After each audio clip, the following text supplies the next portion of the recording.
ప్రియమైన దేవుని పిల్లలారా, ప్రభు యేసుక్రీస్తు నామంలో మీకు నా వందనములు. ఈరోజు దేవుని వాగ్దానము కీర్తనల గ్రంథము 119వ అధ్యాయం 6వ వచనము. 119వ కీర్తన 6వ వచనం వాక్యం ఇలా ఉంది: నీ ఆజ్ఞలన్నిటినీ నేను లక్ష్యము చేయనప్పుడు నాకు అవమానము కలగనేరదు అని.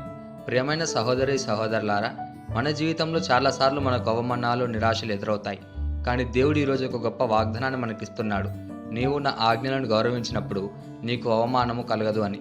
అంటే దేవుని వాక్యాన్ని కేంద్రంగా ఉంచి జీవించే మనిషి ఏ పరిస్థితిలోనూ సిగ్గుపడాడు. దేవుని వాక్యము మన జీవితానికి దిక్సూచి. మన దృష్టి, మన ధ్యాస దేవుని ఆజ్ఞలపై ఉంటే మన పాదాలు తడబడవు, మన మార్గములు నేరుగా ఉంటుంది. దేవుని ఆజ్ఞలు మనకు రక్షణ కవచం లాంటివి. మనము ఆయన మాటలను గౌరవించినప్పుడు ఆయన కూడా మన జీవితాన్ని గౌరవంగా నిలబెడతాడు. అవమానం అనేది సాధారణంగా మనం దేవుని వాక్యాన్ని విస్మరించినప్పుడు, మన బుద్ధి ప్రకారం నడిచినప్పుడు వస్తుంది. కానీ ఆయన వాక్యాన్ని మన మార్గదర్శకంగా చేసుకున్నప్పుడు ఆయన స్వయంగా మన గౌరవాన్ని కాపాడుతాడు. అంటే మనం ఆయన వాక్యాన్ని గౌరవిస్తే ఆయన కూడా మన గౌరవాన్ని కాపాడుతాడు.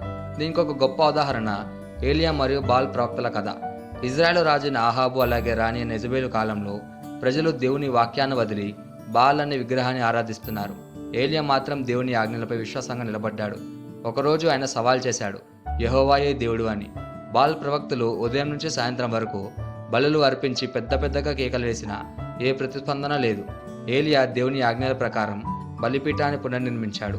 నీటిని పోసి దాన్ని నానబెట్టాడు మరియు ఒక చిన్న ప్రార్థన చేశాడు.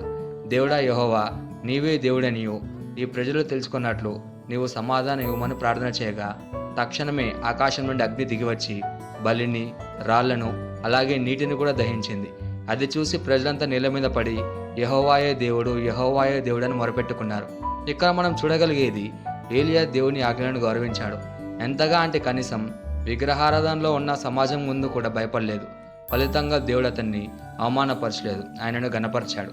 ఈ వాగ్దానాన్ని మన జీవితంకి ఎలా తీసుకోవాలంటే, మొదటిగా ఏలియాలాగా మనం కూడా సత్యంలో నిలబడాలి.